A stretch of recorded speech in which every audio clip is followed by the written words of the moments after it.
Zovem se Kristijan Mohorović, rođen sam u Puli, živim u Kastvu, imam 41 godinu, po zanimanju sam ekonomist. Glazbom se bavim od svoje 7. godine, u 13. sam već završio glazbenu školu i eto, nakon jedne poduže pauze odlučio sam da to ponovo bude hobi. Pa ne bih rekao da sam amater.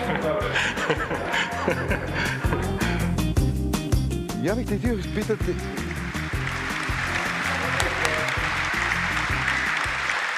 Dobro večer svima. Dobro večer. Dobro večer i vama. Super talent. Što ćete nam večeras pokazati?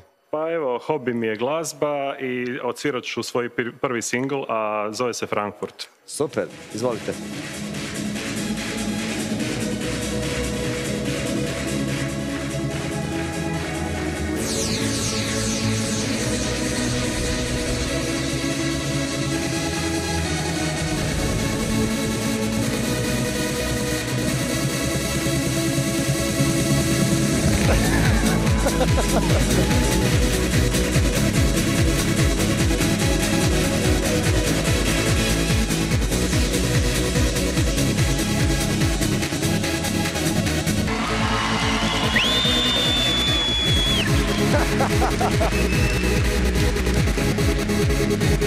Spusti ruku!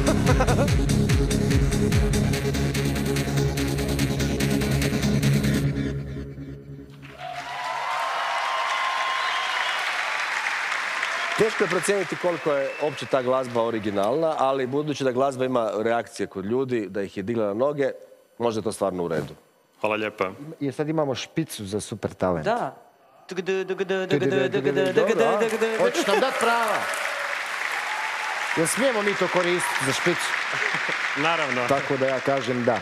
Hvala. Nina? S obzirom da je ovo samo tvoj hobi kojim se sjajno baviš, sigurna sam da će ova tvoja pjesma Frankfurt biti hit. Ja kažem ne. Treće mišljenje će reći da. Hvala lijepa. Stari partijan. Znao si.